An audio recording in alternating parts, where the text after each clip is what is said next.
Welcome to Sai simple சமையல். இன்றைக்கி நாம் அதிரசம் எப்படி பண்ணுறதுன்னு பார்க்கலாம்.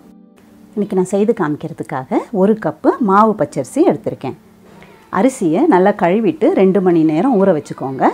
அதுக்கப்புறம் எடுத்து நிழலில் 20லேருந்து 30 நிமிஷம் வரைக்கும் ஆற வச்சு அதை எடுத்து மிக்சியில் போட்டு நல்லா நைஸாக தூள் பண்ணிவிட்டு ஜலிச்சு எடுத்துக்கோங்க. இப்போ நம்ம அதிரசம் செய்கிறதுக்கு பாகு எப்படி ரெடி பண்ணுறதுன்னு பார்க்கலாம். நம்ம 1 கப்பு அரிசி எடுத்தோம் இல்லையா, அதுக்கு 1/2 கப்பு தண்ணி எடுத்துக்கோங்க.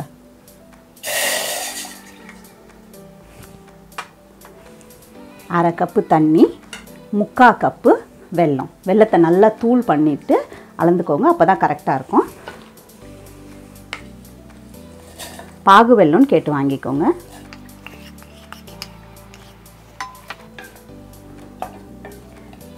இப்போது வெல்லம் கரையிற வரைக்கும் நல்லா கலந்து விட்டுக்கோங்க.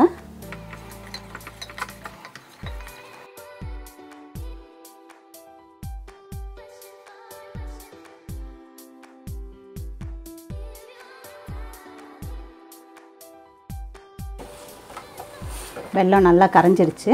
இப்போ நம்ம இதை எடுத்து வடிகட்டிக்கலாம். இப்போது எந்த பாத்திரத்தில் நம்ம பாகு எடுக்க போகிறோமோ அந்த பாத்திரத்தில் வடிகட்டிக்கோங்க.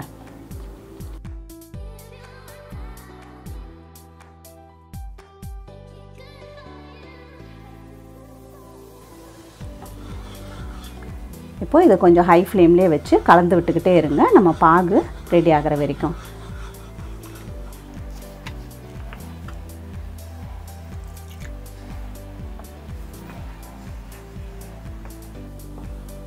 பாருங்கள், நல்லா கொதிக்க ஆரம்பிச்சிருச்சு. இப்போ ஃப்ளேமை கொஞ்சம் குறைச்சிக்கோங்க, மீடியமில் வச்சுட்டு கலந்து விட்டுக்கிட்டே இருங்க.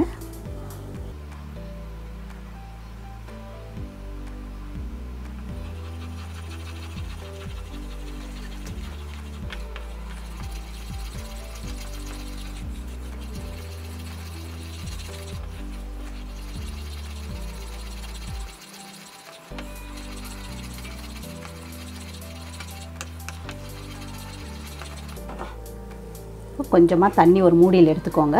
இந்த பாகு ஒரு ட்ராப் அப்படி விட்டு பாருங்கள். பாருங்கள், கலையாமல் அப்படியே நிற்கிது. இப்போ இதை நம்ம எடுத்து கையில் எப்படி எடுக்கிறதுனாலும் இப்படி எடுக்க வந்துடும். தண்ணியை விட்டு தனியாக பிரிஞ்சு வந்துடும். இந்த மாதிரி ஸ்டேஜ் இருக்கும்போது இப்போ நம்ம மாவு சேர்த்துடலாம்.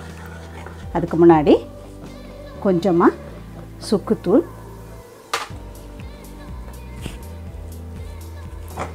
கொஞ்சம் ஏலக்காய் தூள் சேர்த்து கலந்து விட்டுடுங்க. இப்போ நம்ம மாவு சேர்த்துக்கலாம். கொஞ்சம் கொஞ்சமாக மாவு சேர்த்து கலந்து விட்டுக்கிட்டே இருங்க, கட்டி இல்லாமல். ஸ்டவ்வை லோ ஃப்ளேமில் வச்சுக்கோங்க.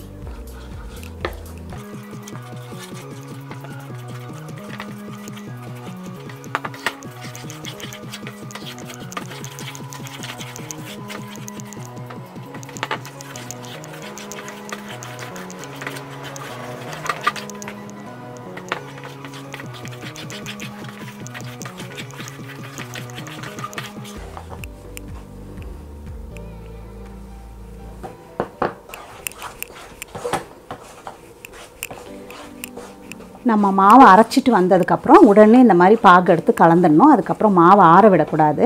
ஆற விட்டோம்னா அதிரசம் வராது.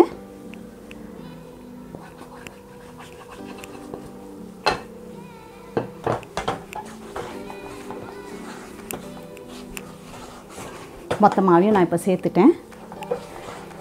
இதை ஸ்டவ்வில் லோ ஃப்ளேம்லேயே வச்சு இன்னும் ஒரு 5 நிமிஷத்துக்கிட்ட அப்படியே கலந்து விட்டுக்கிட்டே இருக்கணும்.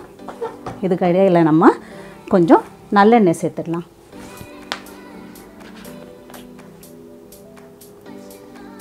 ஒரு 1 ஸ்பூன் அளவுக்கு நல்லெண்ணெய் சேர்த்துக்கோங்க. வாசனைக்காக 1 ஸ்பூன் நெய்.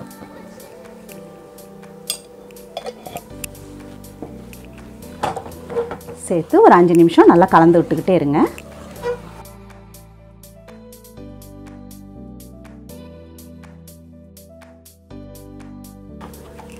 இந்த மாதிரி நம்ம லோ ஃப்ளேமில் வச்சு கலந்து விட்டுக்கிட்டே இருக்கும்போது அந்த வெல்லத்தில் நம்ம அரிசி மாவு நல்லா மிக்ஸ் ஆகி கொஞ்சம் வெந்துடும். அப்போ நமக்கு அதிரசம் இன்னும் நல்லா டேஸ்டியாக வரும்.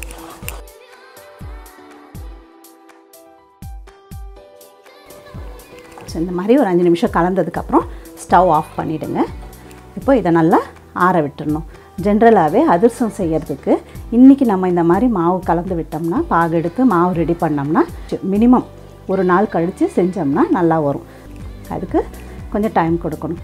அப்படி இல்லை நோம்பு அன்றைக்கெல்லாம் நம்ம வந்து அன்றைக்கே செஞ்சு அன்றைக்கே சுட வேண்டியிருக்கும்.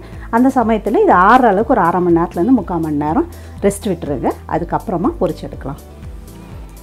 இப்போ நம்ம அதிரசத்துக்கு மாவு ரெடி பண்ணி ஒரு நாள் ஆயாச்சு. நல்லா மாவு ஆறுனதும் நான் இந்த மாதிரி ஒரு டைட்டான ஒரு டப்பாவில் போட்டு வச்சுட்டேன். இப்போ பாருங்கள், மாவு நம்ம கலந்த போது எப்படி இருந்தது, பாகில் மாவு போட்டு கலந்த போது எப்படி ஒரு மாதிரி குழப்பாக இருந்தது இல்லையா? இப்போ பாருங்கள் எப்படி கெட்டியாக நல்லா அதிரசம் தட்டுறதுக்கு வசதியாக இந்த மாதிரி ஆகிடும். ஸோ இப்போ நம்ம அதிரசம் எப்படி பண்ணுறதுன்னு பார்க்கலாம். அதுக்கு ஸ்டவ்வில் ஒரு கடாயில் எண்ணெய் வச்சுருங்க. எண்ணெய் சூடாகிற நேரத்தில் நம்ம அதிரசம் ரெடி பண்ணிடலாம். இப்போ நம்ம அதிரசம் எப்படி தட்டுறதுன்னு பார்க்கலாம். அதுக்கு ஒரு வாழையிலையோ இல்லை இந்த மாதிரி ஒரு கவர் எடுத்துக்கோங்க. அது மேலே லேசாக எண்ணெய் தடவிடுங்க. அதுக்கப்புறம் இந்த மாதிரி ஒரு ஃப்ளாட் பாட்டம் உள்ள மூடியோ டப்பா அந்த மாதிரி எதனா எடுத்துக்கோங்க. அதுக்கு அடியிலையும் இப்படி எண்ணெய் தடவிக்கோங்க. மாவு அதிரச மாவை இப்படி நல்லா பால் மாதிரி உருட்டிக்கோங்க. உருட்டிட்டு கவர் மேலே வச்சுட்டு இந்த டப்பா எடுத்து இப்படி லேசாக ப்ரெஸ் பண்ணுங்கள். பாருங்கள். ஸோ அதிரசம் எப்போவுமே நம்ம ரொம்ப மெல்லிஸாக தட்டக்கூடாது. இவ்வளோ திக்னஸ் அட்லீஸ்ட் இருக்கணும். இப்போ அதிரசம் பொரிச்சு எடுக்கிறதுக்கு கடாயில் எண்ணெய் சூடு பண்ணிக்கோங்க. எண்ணெய் சூடாயிடுச்சான்னு செக் பண்ணிக்கோங்க.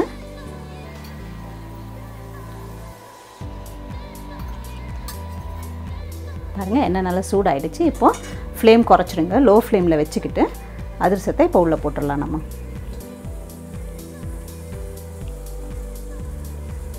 மீடியம் லோவில் வச்சுக்கோங்க. அதிரசம் போட்ட அப்புறம்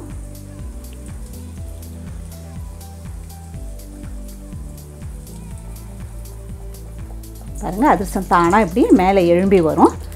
இப்போது அதை லேசாக அப்படி திருப்பி போடுங்க.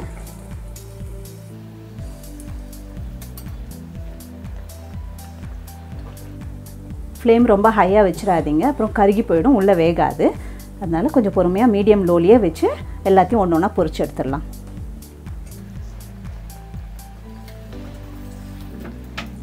பாருங்கள், இந்த மாதிரி நல்ல கோல்டன் ப்ரௌனாக நல்லா செவக்கணும். செவந்ததுக்கப்புறம் அடுத்த பக்கம் திருப்பி போட்டு ஒரு 1 மினிட் வெயிட் பண்ணுங்கள்.